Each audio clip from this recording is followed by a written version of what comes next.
So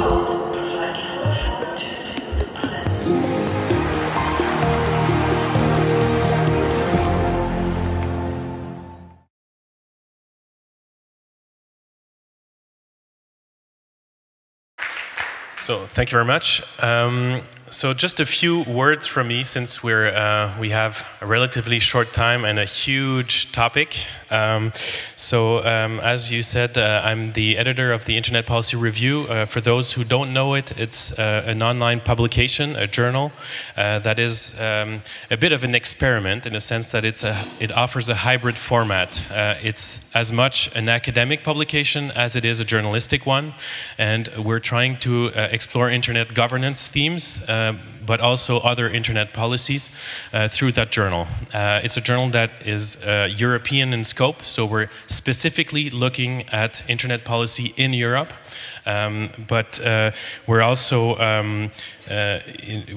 looking at Internet policy outside of Europe, but specifically with a focus on different European countries and the EU level.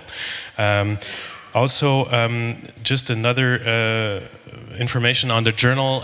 We've been launched here at Republica, so we have a very established relationship with Republica. 2 years ago we started.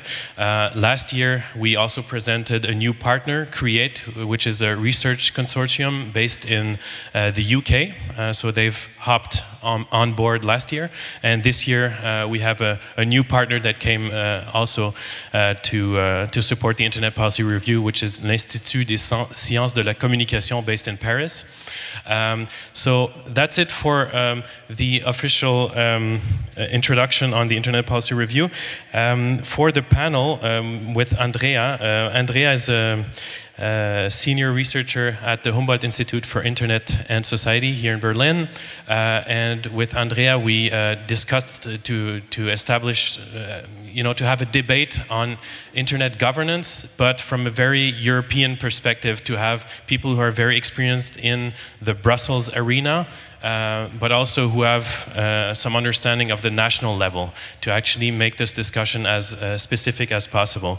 And so we came up with this panel idea, and I'll just give the microphone to Andrea. Thank you. Thank you, Frederic.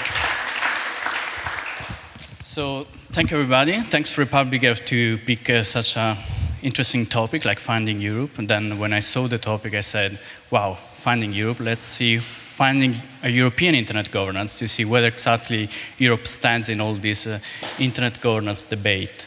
So, thanks for being here. Apparently, everybody are wondering where Europe in all this debate. Everybody cares so much about that. Just a few words about the internet governance. Not I want to spend much time on that, but internet governance today, what we mean with that is just all the discussions around norms and technical decisions and negotiations happening about internet, how to make internet a better place for somebody or a place for, I don't know, for the private sector has a different take on that. And today we are going to see whether we should care about that and why Europe should care about internet governance and the role that Europe can play with that. We don't actually see you. It might be fun, but we have just the light on us. So if you have questions over the next hour, just raise your hand and I'll try to see you. I can't promise nothing, but I hope to keep this panel as much interactive as possible. So today we're going to discuss all this with Raegan MacDonald from Access, senior manager at Access, Maciej Tomaszewski, working at DG Connect and dealing with all the internet governance agenda led by the DG Connect from the Commission, and Amelia Andersdotter, a former member of the European Parliament from the Pirate Party.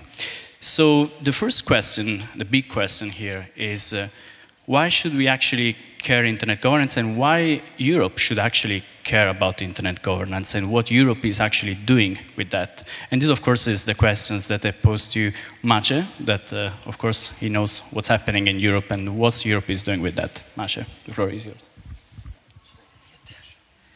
Good afternoon, everyone. First of all, I would like to thank you for the invitation to this conference.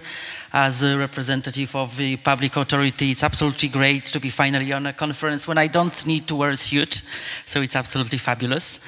I'm very happy that we are having this panel right now, as there are many developments concerning internet governance precisely happening right now. Without entering into the detail, basically, internet is governed by some kind. It's governed by its distributed nature. There are different decision-making bodies concerning different internet policies, but there is one critical function performed currently by organization in the States called the ICANN, which is responsible for the coordination of certain key functions. For the almost last 20 years, the oversight was performed by the US government, which, as you can imagine, was a point of controversy. And 1 year ago, the US government decided to announce a historical news that the oversight of ICANN and so-called IANA functions will be moved to the multi-stakeholder community. Currently, we are entering into a very important part of a discussion on how exactly to do it, how to ensure that those critical functions on the internet can be overseen by, in principle, a technical community, and how to ensure that public policy objectives can be also ensured in the internet. This translates our position that the government should not be involved in day-to-day functioning of the internet. This we leave entirely to the private community. However, government should have a possibility to address public policy issues if there are concrete problems, like, for instance, consumer protection. As a EU, we believe that we have a very strong role to play in those discussions. We are somewhere between the US and the developing countries. Between the US, which used to perform an oversight, which still performs actually, and developing countries which are actually calling more and more for actually a change of internet governance model and to introduce stronger governmental control, which we would never support. That's why we are trying to play a role of what we call an honest broker, and to say that the current internet governance model is actually good, it's functioning, internet is everywhere, it's absolutely great, but there are things that needs to be addressed. And we need to talk with different stakeholders to see how to implement those changes. Last but not least, what I wanted to mention that,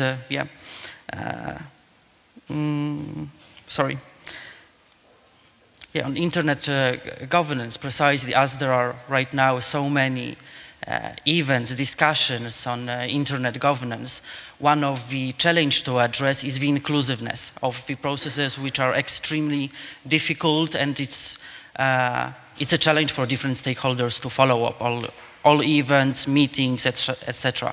So one of our elements of the strategy to improve internet governance is precisely to ensure the inclusiveness. We have one of the ideas how to ensure it, and that's why I would like to invite you to participate in this project. It's a project for a global internet policy observatory.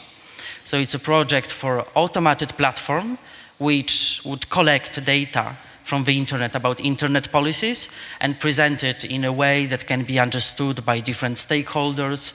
The platform would visualize information, this kind of thing.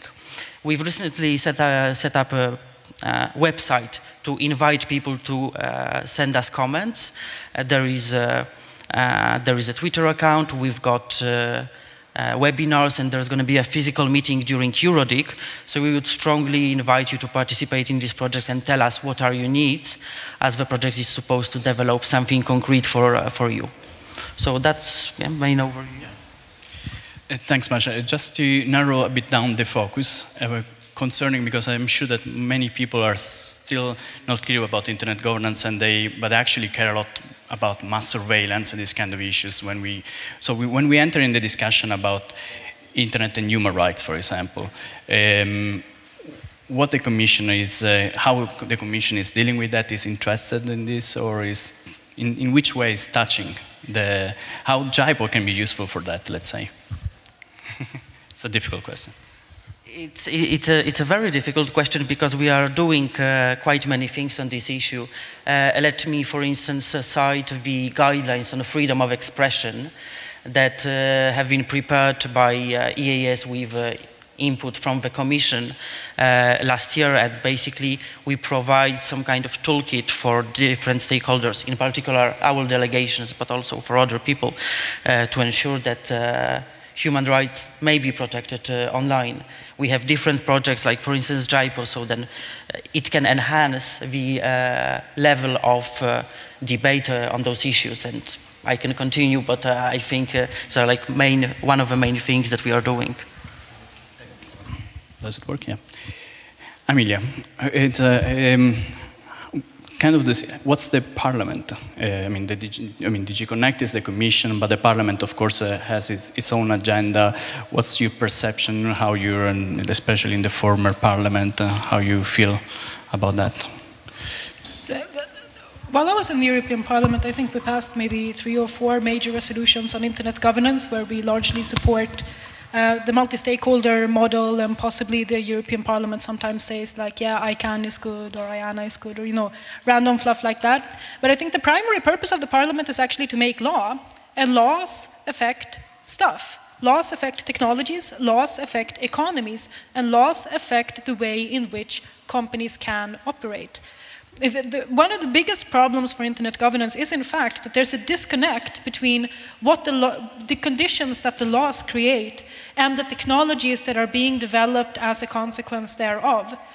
I'm sure that it's no news to anyone in this room that all of the mobile phone operator infrastructure in Europe is essentially developed to allow lawful intercept by police authorities, which can be abused. This has been discussed at least over the last year or since the Snowden revelations. That's because of a political decision. It's not like these technical standards were made by engineers that in their enlightened discussions came to the conclusion that we need to build in vulnerabilities in mobile phone operator infrastructure. No, a political decision forced them to make that design a flaw. Similarly, intermediate reliability is leading a lot of the developments of internet infrastructure today, and it's not being dealt with by legislators, and it's not being dealt with by the Commission. I mean, you're arguing as if this is a consumer rights policy issue, like basically the only type of legal sphere that we would want to impose on internet infrastructure is consumer rights. That's the place where governments feel the most concerned, which is not true. We have the entire copyright debate, which is now beginning in Europe. There's no single legislation that's been more influential on what internet infrastructure does than copyright legislation. The same thing with trademark legislations. In Europe, increasingly net hate legislation, or different types of media restrictions, or the Delphi case at the European Court of Human Rights, which also imposed liability for what people say in comments on, say, your blog.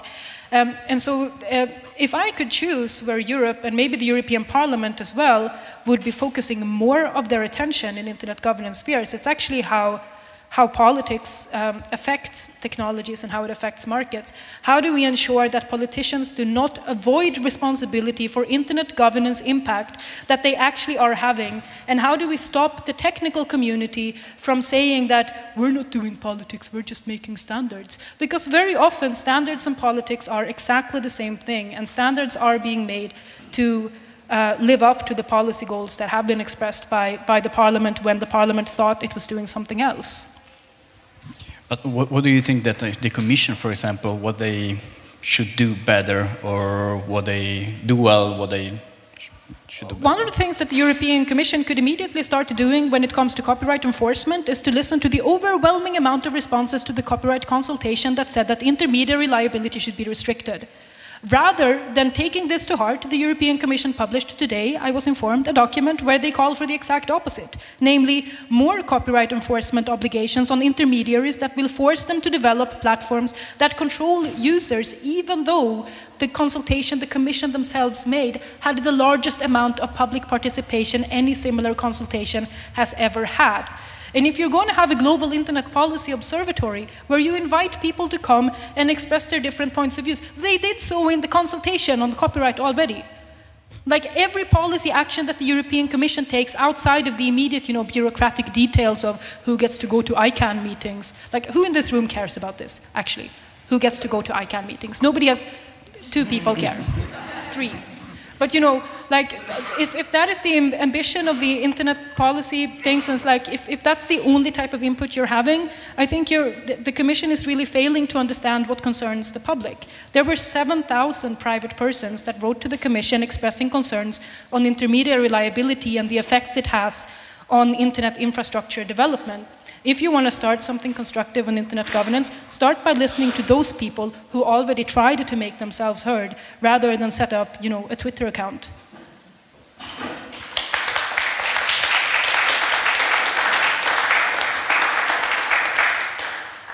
Masha. Well, what do you think about that? Since you received so many claps. Thank you, Amelia, for your open opinion. Listen, first of all, what I would say is that what you say, it's everything that is going to be right now. What you're saying, those things will be discussed in Brussels. We are now having a discussion only about, according to my understanding, of a very limited part of internet governance. But on the other hand, I fully agree with you. Technical standards, they do matter. They might have public policy implications. But that's the broader picture right now of a discussion on the digital single market that we'll have in Brussels. And of course, the Parliament will play a vital role in this process. So this is the forum right now where those things should be decided, and we are waiting for the active involvement of the Parliament. Can we... So, I can give a boring technical example that is exactly from, the bottom of the technical management of internet governance you could imagine. I overheard that some IP number allocation authority in the world was developing a means of revoking IP address ranges from people who've been awarded IP address ranges. And apparently the reason that they developed this is purely technical. It's like a technical concern. They want a method of ensuring that people who are members of these IP numbering allocation bodies pay their fees. But if you were, say, a copyright holder looking to impose intermediary liability on somebody, would you not ensure that IP address ranges were revoked from internet service providers who do not ensure to their utmost that any user or customer of said internet service provider adheres to the obligations in the copyright law? And doesn't that force internet service providers to procure technologies that allow them to monitor very exactly what all of their users are doing all of the time?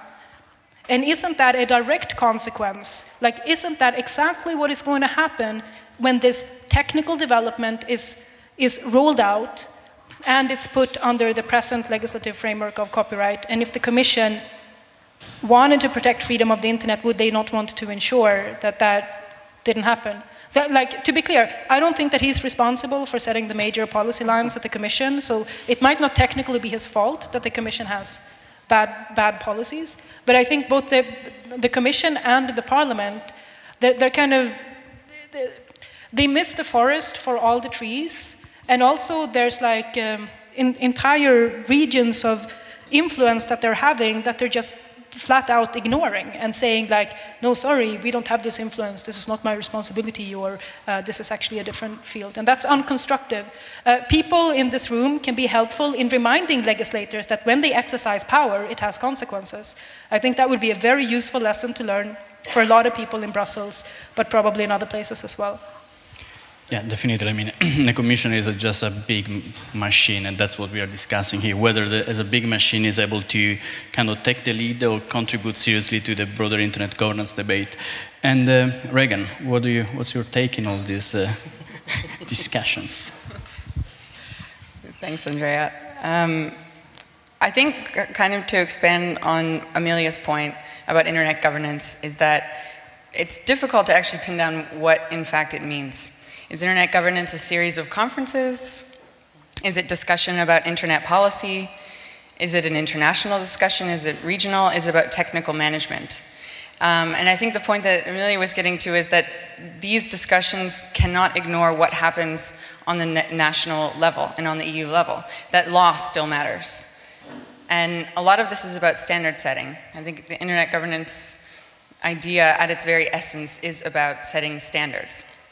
And for us, from Access's point of view, which we're the civil society organization, sees the potential of the EU as a coalition of 28 states to set these kinds of standards. But those standards will only be valid if what they're doing, if they're what they're preaching abroad and in these international forums are practiced at home.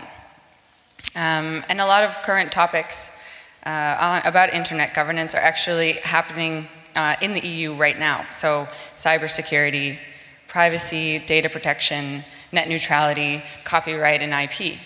There are all legislations on the EU level going on right now that are not going so super well at the moment. And that is in part due to a lot, not only the Commission, but a lot of the Council. And so maybe I can give a little bit of background about Access so you can understand where I'm coming from. Access is an international organization that defends digital rights. So we're a policy team, we're a tech team, and an advocacy team. And we have offices all around the world. I'm the EU policy manager. I've been in Brussels for the past 5 years, in Europe for 7. And I come from Canada.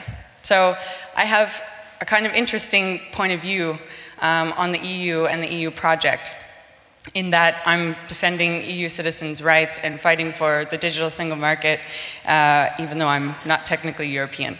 But thanks for that. Yeah, just to like.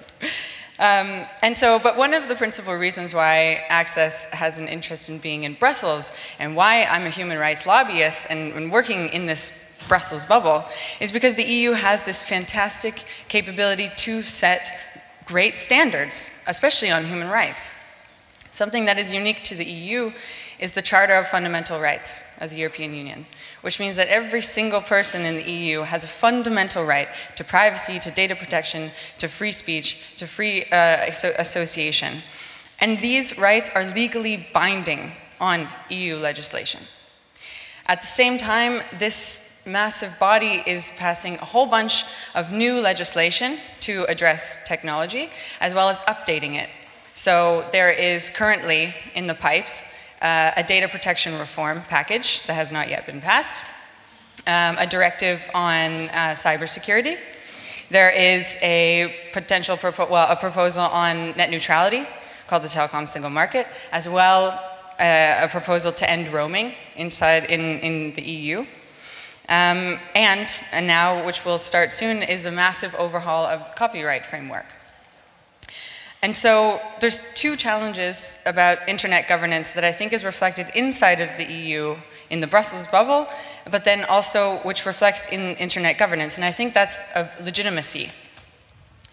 And legitimacy in the sense that the European Commission and the EU system, basically the three institutions, the European Parliament, the Commission, and the Council, represent these 28 member states. And yet, the member states are often the ones that are fighting against the Commission. So one of the things that's holding up the reform of data protection and privacy for the past 2.5 years is the Council.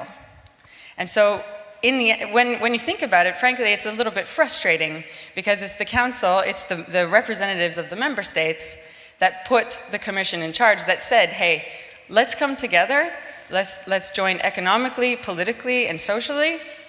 And yet, this is the same body that's trying to undermine its progress on EU issues.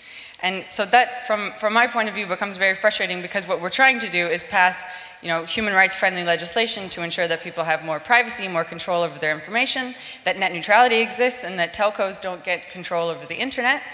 And yet, it's the same people that put that body in power that are blocking progress. And so that becomes an issue. And then the other issue of legitimacy that is reflected in Internet Governance International Fora on legitimacy is that you have to practice what you preach. So since the Snowden disclosures, it's been very difficult for member states in the EU to talk about censorship and surveillance in China and Iran because they have nothing to stand on. In 2013, when the revelations first broke, I remember thinking, and perhaps in hindsight naively, that we would hear, member states stepping out to say, no, the NSA did this is horrible, and then this would give the political momentum in order to get better privacy, in order to get these issues passed. And yet, no member states said anything. And of course, we knew about the Five Eyes, so there's the UK, but then there's more disclosures that France was spying on Spain and Greece, and that Germany is spying on France, and that Denmark and others are working with the Five Eyes. And then it's not just the Five Eyes, but it's the Five Eyes and friends. And this is a really, really big problem for legitimacy, because these countries cannot talk about human rights and freedoms and privacy if they're spying on their own citizens all the time outside of the rule of law.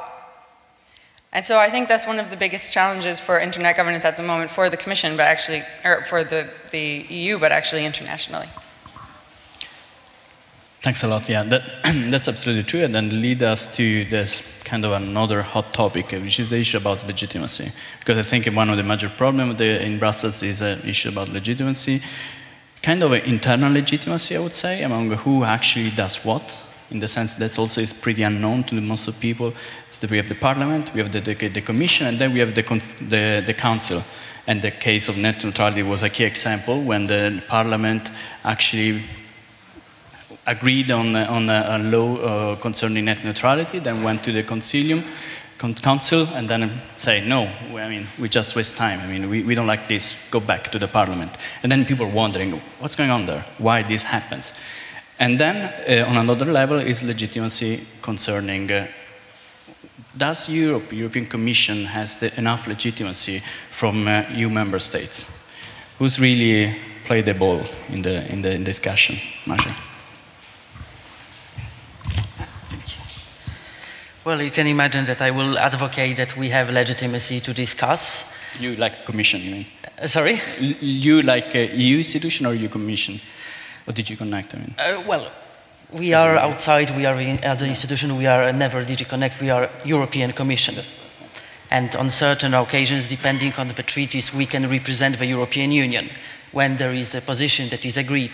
And actually, we are in a comfortable situation that on internet governance, we have a series of documents where basically different institutions, EU institutions, agreed on the concrete ideas on internet governance. Amelia already mentioned that European Parliament is very active, and we had at the beginning of this year a resolution on the renewal of the IGF, which actually the resolution was about internet governance landscape in general, not only about IGF.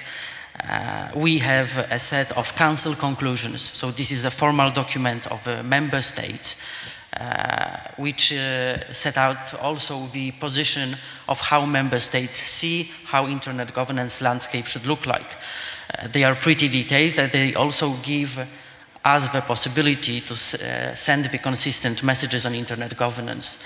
And the Commission has already started the discussion on internet governance in its communication on internet policy and governance. It was already a year and ago. And we see that most of the things that we proposed in this communication was actually taken either by the Parliament or by the Council. So we have a relatively clear picture on this. And maybe Amelia, actually, concerning the legitimacy among the member states, which was the second question, what do you think? How, especially in the Parliament, which the Parliament is supposed to represent, Well, if you speak about legitimacy of the European Union, you have a multi-layered problem. Like, one of them is like, what is the legitimacy that the different institutions give to each other?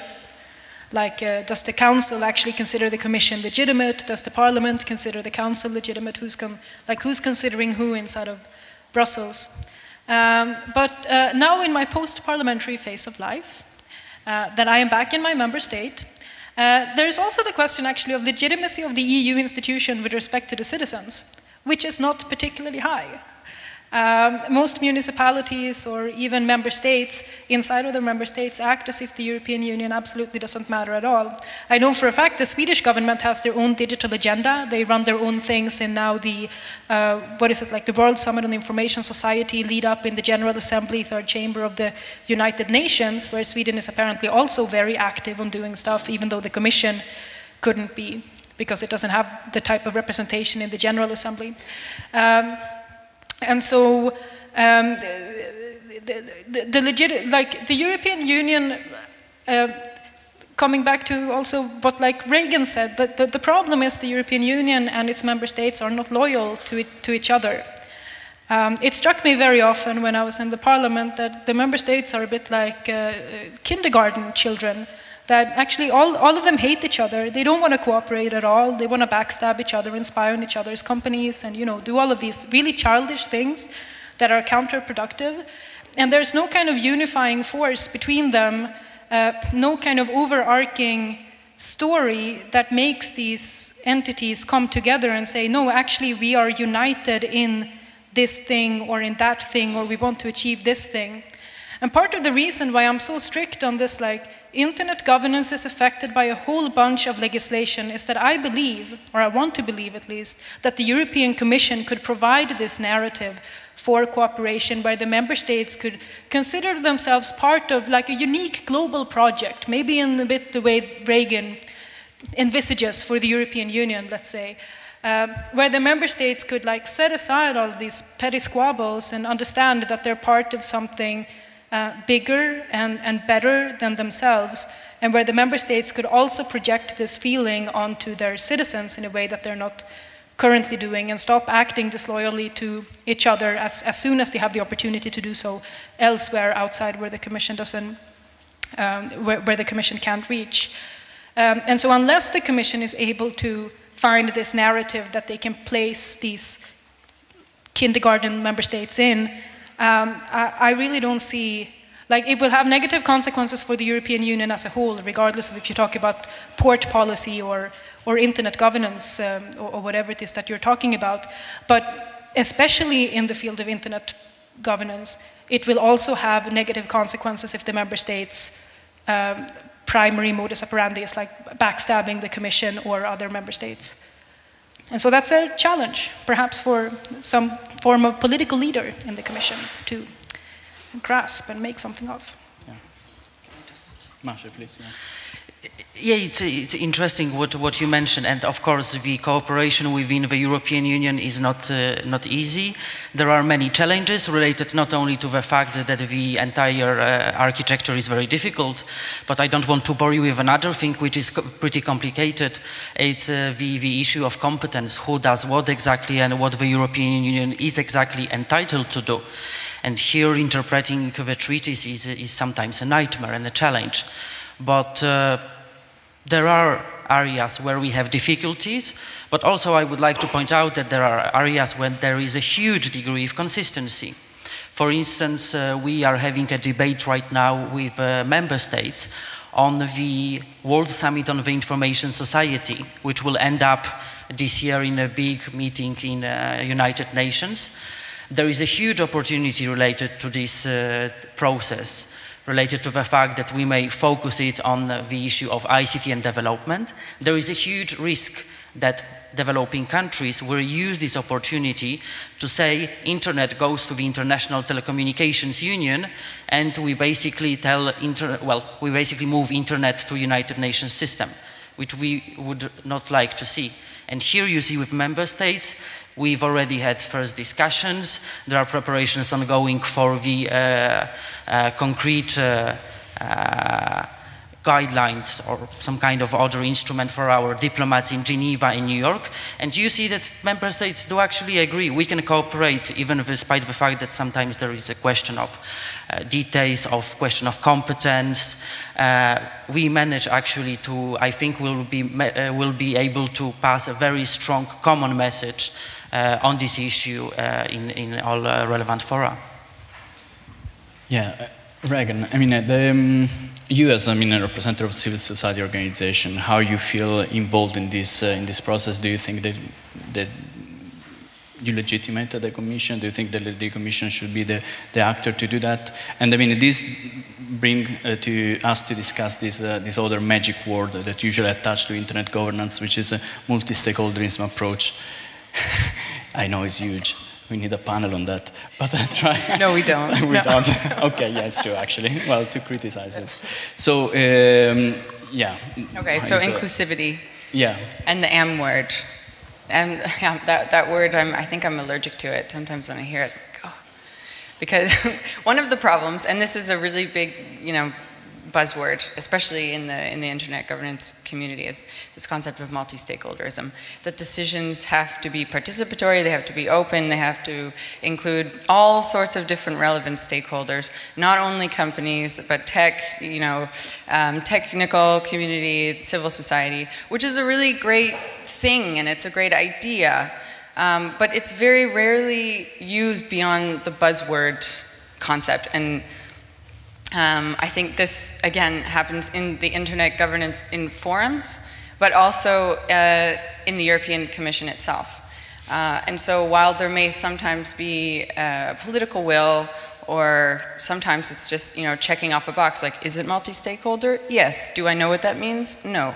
And so, so I think, from our point of view, from civil society's point of view, it's, there is political will, but we need much more substance on what exactly consensus-based policymaking means. What does participatory policymaking mean?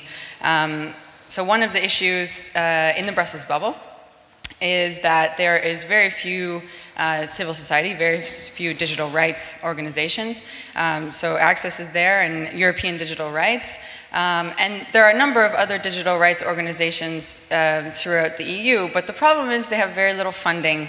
And a lot of these organizations are operating on a volunteer basis. So most of them have other real person jobs, that they may be lawyers or doing something else, and then they do this activism on the side. So if you take the checkbox approach to multi-stakeholderism, where the Commission says, okay, we're going to make something that the European Commission does frequently, is talk about self-regulation.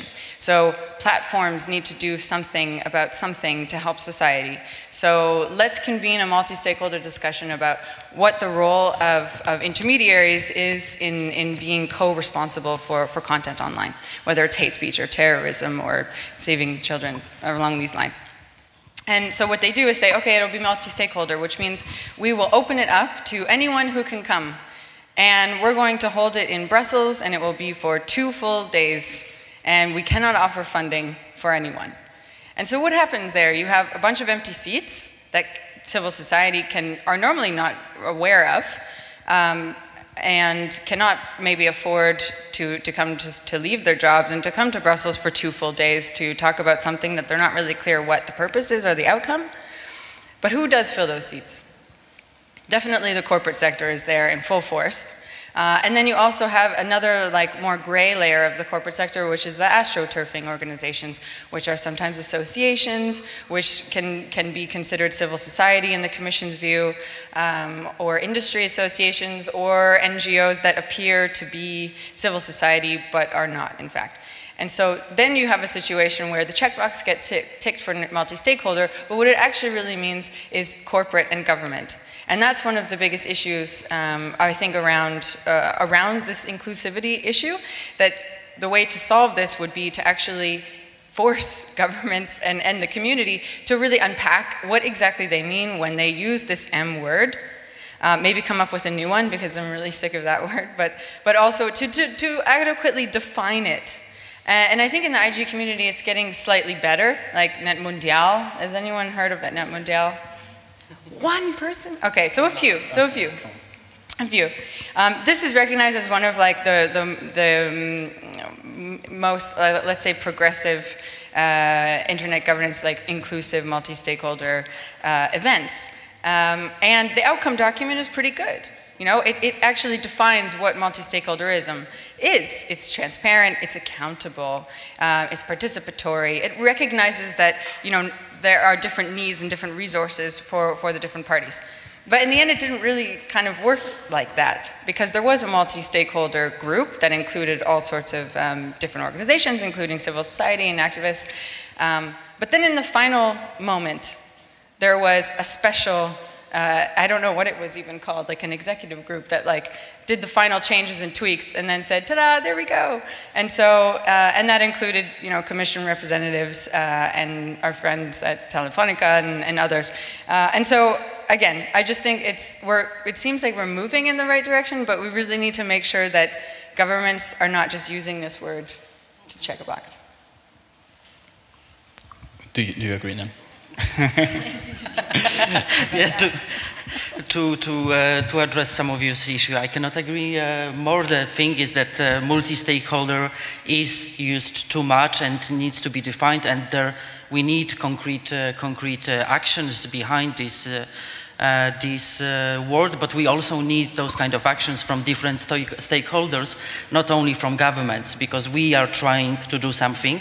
I'm not saying that we are doing perfect things, but you have to take into account we provide a lot of amount of money to Internet Governance Forum Secretariat, from which participants from developing countries can get travel grants.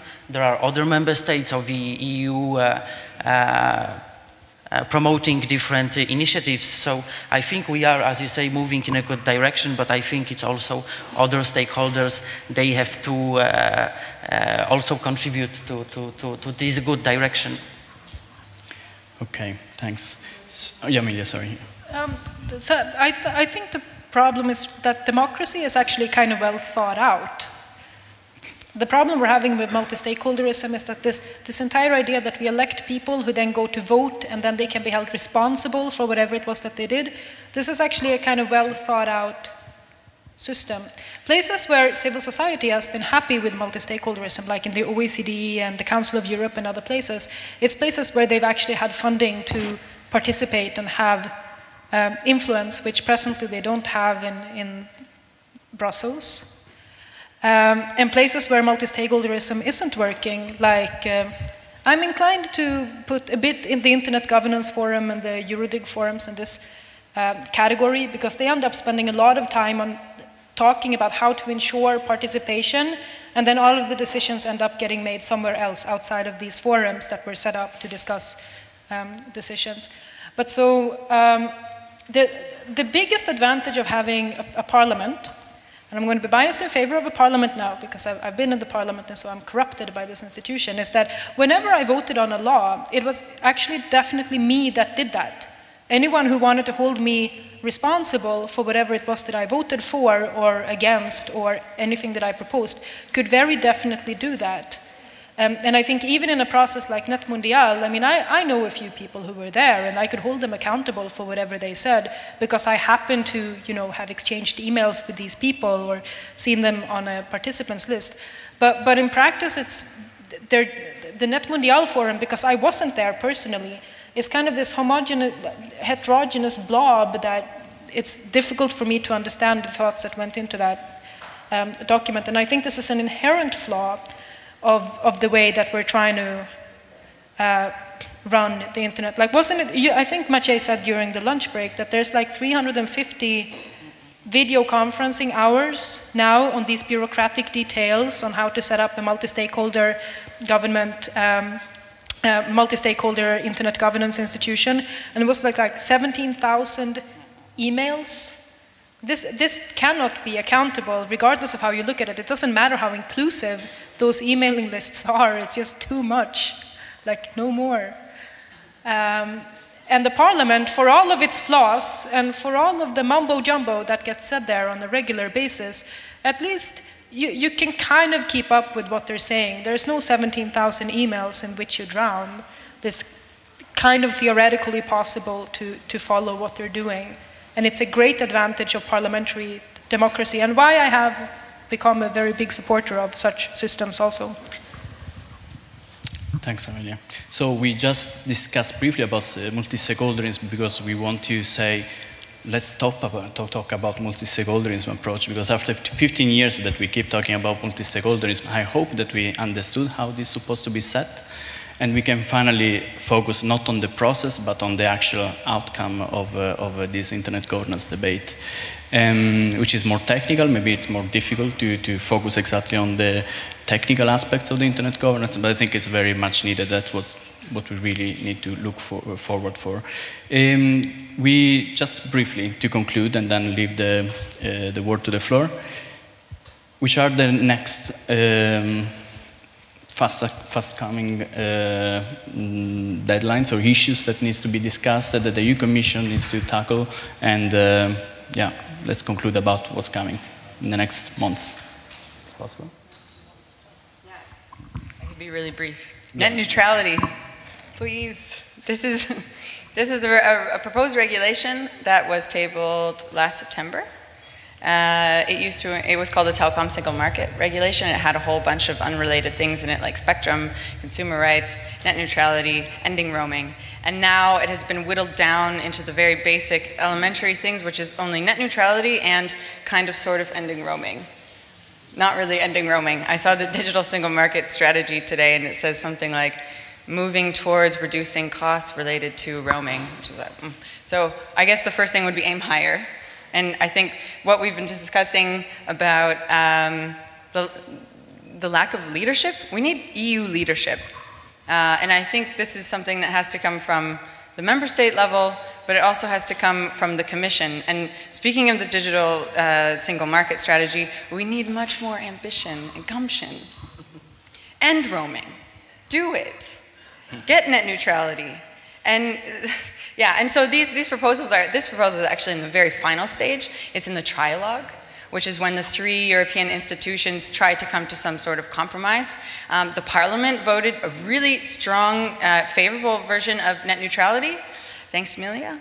Which includes a binding definition of net neutrality, doesn't have any loopholes, but the Commission and the Council seem to have a different understanding of net neutrality, and this is one of the struggles, and so that would be my main thing. And then the other thing is to push through the data protection reform, which has been waiting and waiting and waiting for the past 3 years now. Apparently the Council will come to some sort of position on it in early June, and then that will also go into the trialogue. And so those are the two, I guess, priorities that need to be put through. And then you can talk about internet governance and privacy and data protection abroad and net neutrality. Very briefly. That's quite How are you going to do all this in the next months? I would mention 2 things. First of all is the successful transition of the oversight of key internet functions to the multi-stakeholder community that hopefully we'll see this year. Let's see.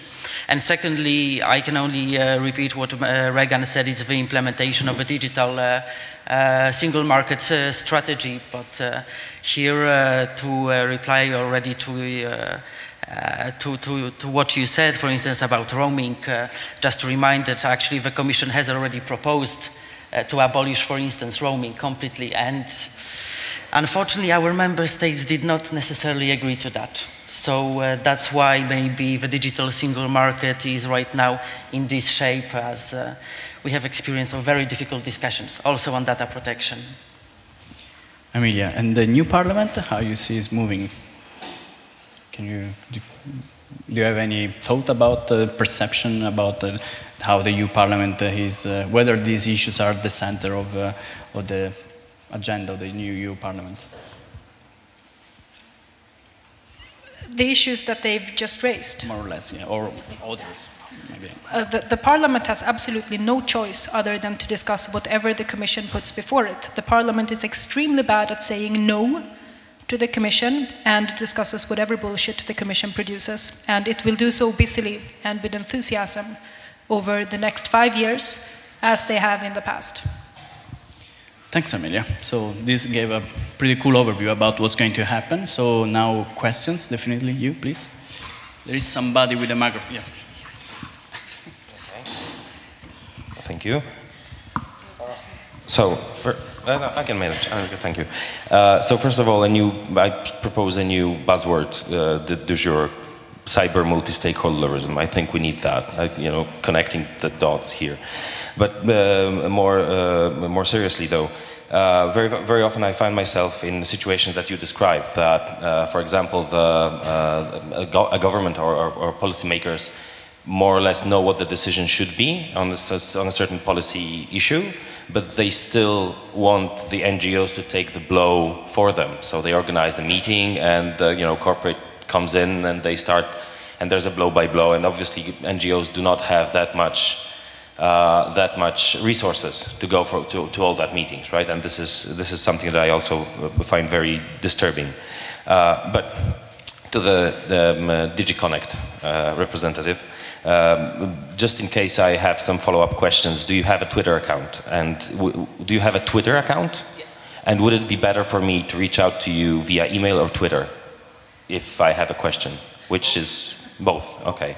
So, so that's in the context of my next question. And the question is, that decentralization is, all well and good, and we need that. But I feel that there's a much bigger problem of secondary centralization of the internet, and the Twitter account of the Global Internet Policy Observatory is a good example here. I mean, I don't have a Twitter account, so I cannot fully take part in that discussion, apparently, even though it's organized by my representatives, in a way, right? Which is disturbing.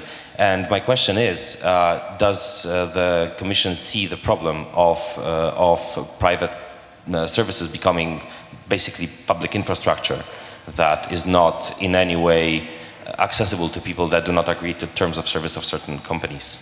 Thank you. The Commission has just started a huge sector inquiry into electronic commerce services and these platforms. And if the sector inquiries by the European Commission, I'm sorry for speaking on behalf of your institution now, the DG Competition in the past, when they've made sector inquiries, they've been extremely good. Like the pharmaceutical sector inquiry from 2009 is extremely good in everything except the 20 last pages where they conclude we found these problems but we propose not to fix them, which could be a risk also with the e-commerce sector. But keep your eyes out on that and ask at DG Competition what they're doing. Competition law in Europe generally works not terribly, so you might find yourself positively surprised. Just I can also add to that actually competition law is considered one of the very core competences of the European Commission. So this is a very powerful instrument, and you see already with the new Commission having investigation against Google that I think that traditions established by my former boss Nelly Cruz, who also had an investigation and decision against, for instance, Microsoft, I think that the tradition will continue right now.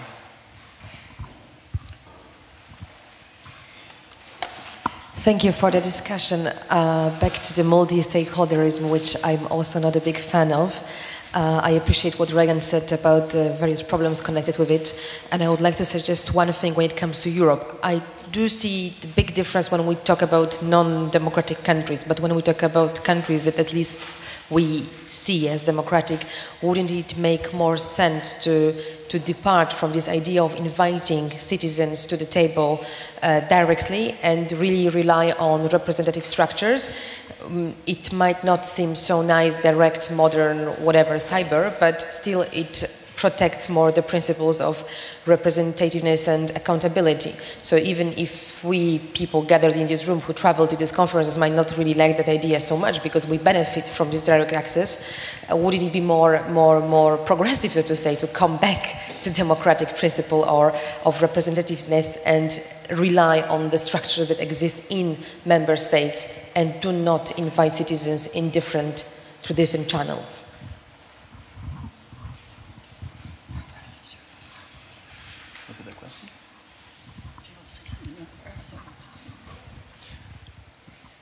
Was it a question? Sorry. Yeah. Is it a suggestion to the European Commission? Well, it's a question to all of you who feel affected by the potential impact of such a step. It's interesting what you say, because on the one hand I fully agree with you. I really think that those kind of discussions are absolutely needed. On the other hand, there is a risk that we end up with what we've just discussed, even in the overhaul of hundreds of meetings where basically people are getting lost. So I think your proposal is interesting. It's just the question how to strike a balance in that, so that really people can participate in discussions, have an impact, without actually being completely lost in the current processes. I think there's a few things that the Commission could consider in order to address this issue. One of as I was explaining before, some of these multi-stakeholder dialogues or self-regulation dialogues, they need to have those seats open or to have civil society participate in order to bring it legitimacy. But there should be a little bit more to that legitimacy process. One really simple thing would be to move the emphasis away from in-person meetings and to not require people to travel in order to and sit for one entire business day or 2 days. And the other thing would be to be inclusive from the very beginning. So to explain, what you want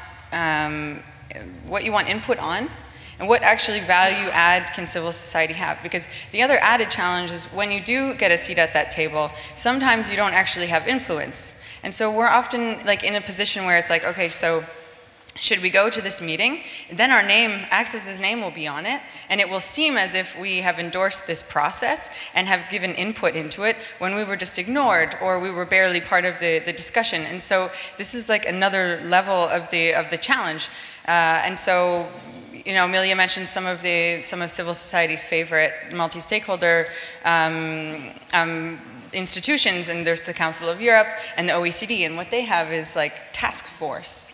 They have, the OECD has a specific, the CSAC, the specific group that is the voice of civil society, and this is more integrated into the process. And so I think just formalizing a little bit more than just opening it up and seeing who comes would be a step in the right direction. Okay, since we've run out of time, this will be the last question, okay? I'm so sorry, because it's not a question. I wanted to react with an example to the other question and the reaction of the balance that we need to find between civil society input and going back to parliaments. And I wanted to use the example of France in different ways. Yesterday, the French parliament voted for a very criticized loi sur le renseignement, so surveillance law, with only 86 members of parliament opposing it and 400 something in favor of it, even though there was a huge outcry in civil society and several expert organs and the French digital champion to the European Commission were all against this, and the French Data Protection Authority. And if these important players do not influence the parliament, I think it is a good thing to have ways for civil society to still give their input. And then if we have to canalize it to make it maybe even accountable, there's the other example in France, which likes to do things within state institutions, and they have this Conseil National du Numérique, where it's a state institution that has surveys and asks for civil society input and then aggregates it and publishes reports. And I think this is a good thing. Afterwards, I do not have the information or the experience, what is done with it, and what are the results. But I think it's at least a good idea to keep a certain weight on civil society input.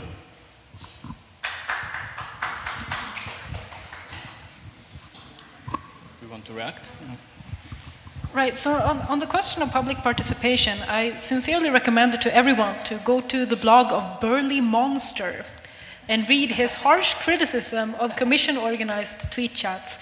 It is by far one of the best and most humoristic criticisms of how the Commission is trying to open itself up to a broader stakeholder community that you can find. Burly Monster, I think it's like BERLAY monster.blogspot.be or something like this. And it's on a Google platform. So. Well, Barley Monster can also be found on Twitter, right? But this is a blog post, and it's just very, very good. Because the problem is, regardless of what kind of mechanisms you make for multi-stakeholderism or who you invite to your meetings, I think that the fundamental problem faced by the Commission is actually political leadership. It completely lacks it, and this is a big problem. The Commission is unable to build this. I come back to the narrative that helps member states come together. The same thing with France is making legislation really egoistically, that kind of introvertedly, almost as if they're the only sovereign in the world that has a right to dominate the others. And the Commission needs to find this leadership and narrative that builds beyond that. And if the Commission had such a narrative and such a leadership, I'm sure that the Commission would spontaneously come out listening to civil society, because there's no way that the Commission could have leadership and just ignore large bits of, interested parties, because then in fact it wouldn't be leadership. And so this is the principal problem, and if the Commission can't solve that, it will lose legitimacy with the member states and ultimately also with European citizens.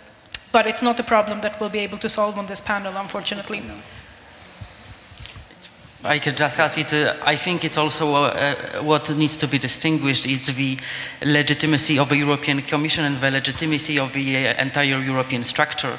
Because what you're saying, there are things that we are trying to do, like roaming, and basically our member states say no.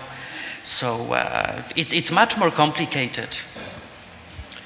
But this is the issue. It's like, sometimes the EU is its own worst enemy. And it's really like this weird circle. And yeah, my urgency would be to tell the member states, are you in or are you out? Are we going to do this or are we not going to do it? If we're going to do it, then let's make good stuff. And if you're not, then maybe we should think about an exit strategy for those that don't want to. But that's all I'll say. Does the Commission have a comment on that? Sorry. So, thanks everybody. Sorry for people who had questions still to pose. We can talk informally here in the court or wherever. So, thanks all panelists, Raegan, Maciej, Amelia, thanks a lot. Not sure whether we managed to really found Europe in 1 hour here in Republica, but at least we learned something about things happening in Brussels, and for sure we're gonna things happening in the next months as well. So thanks everybody. Yeah, thank you too.